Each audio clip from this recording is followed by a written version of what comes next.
Hello friends, this is my first YouTube video. I would like to show you a drawing I did.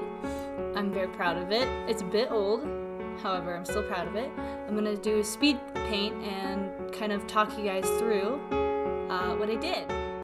Alright, so this is the artwork in question. I did this probably 2 years ago. I wanted to do a life-size hand, and it's actually really cool because if you print this out on paper, it's as big as his hand actually is. So I thought that was super cool. But yeah, this is the hand that I'm going to show the speed paint of today. Alright, so I started off with this hand reference. I wanted to get just the general shape, but when I first drew it, it was actually a bit too skinny. I thought it was too lanky for him. I know Dabi's a pretty lanky character anyway, but I still thought it was a bit too skinny. This is just some person's hand I found on the internet, and this is me kind of mapping out. This was kind of a color study, so not an anatomy, so I didn't really focus on, drawing it. That's why I got an image from the internet. This is just me blocking the colors out and just seeing what is going to be what color, which is very important actually. And some people actually end with this step, and it kind of can create a really cool minimalist drawing, but not for this one. So then I started out, I call this color, well, it's not really the color, but I call this step the rounded. You can see a mistake I made right there. I call this the rounded color step, and it's basically just a tiny bit darker of a color, of a shade, and it shows anything that's rounded, and anything that, has any kind of, anything that isn't flat. So that's what this color is. I use it, it's for everything that has any kind of dimension whatsoever. This is when I added the nails because I was getting kind of frustrated with, coloring the skin. So I wanted to focus on something else, and I added the nails. The brighter and closer to white you make the highlight, the shinier the thing is going to look. So I tried my best to do it. It's kind of hard with the nails because if you do it super white, it kind of looks off sometimes. So this next color is what I call the not rounded, the underneath rounded part. So basically this is the parts that are kind of maybe away from the light source and anything that's rounded. It's not super intense. It's not like an intense thing, but it's, it's definitely necessary. It also, the more colors you do and use, the more realistic it's gonna look. So the usual 3 colors with the rounded, the away from light source, and the drop shadows is not gonna give you, probably, if you're going for realism, it's not gonna give you what you want. So the more colors you use, the better. So I'd say this color, it is technically the rounded but out of the way of the light source, but it's kind of in between the 2 colors.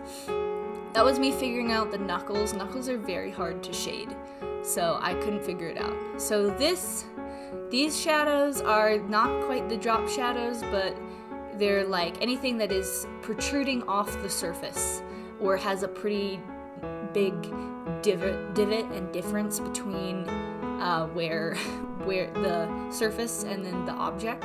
So, all his staples would have it, the parts of his fingers that's away from the light source would have it, especially up this close. A lot of things, more things than you think would have this color and this outline. See, if you notice, I didn't really put it on like the tips of his fingers because those are like right where the light source is.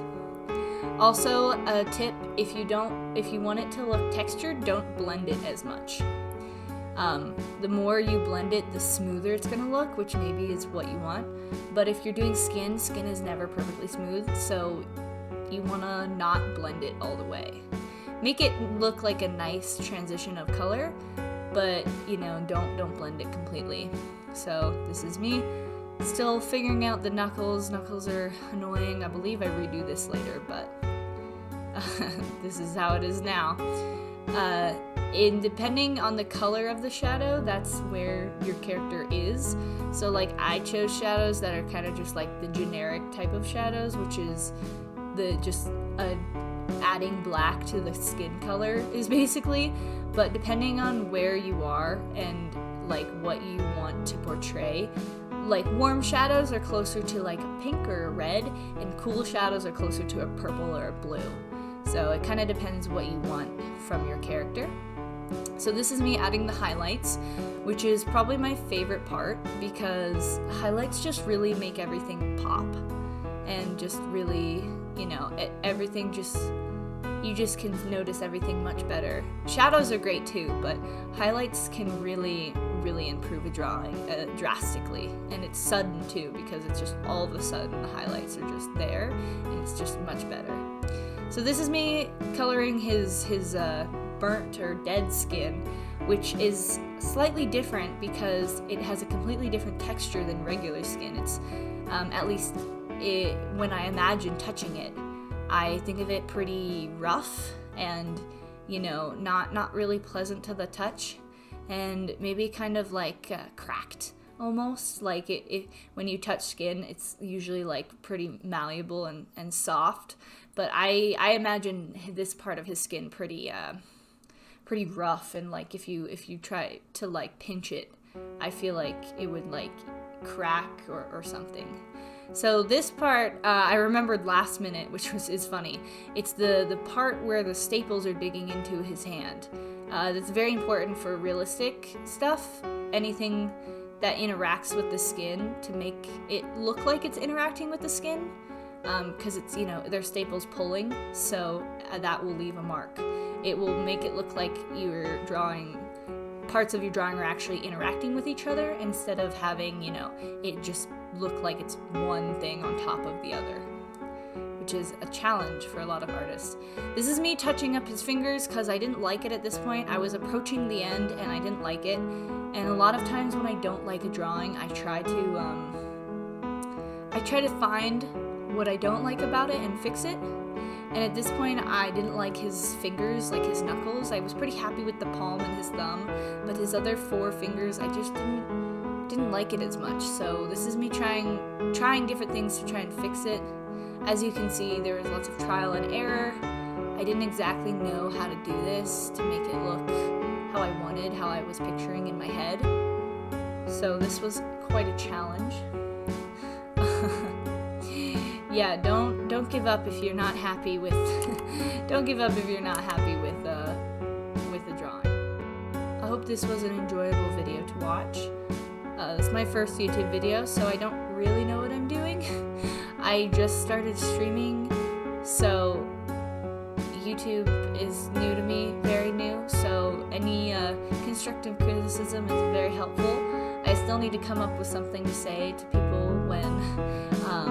when I begin my videos and when I end, so I'll need to think of that. Any tips would be great. And yeah, thank you for watching. I will see you next time. I'm not entirely sure when that will be, but this channel shall be pretty active, so I hope you all enjoyed, and I hope this helped in any capacity. Yeah, please watch more of my stuff. I'm active on TikTok, Instagram, and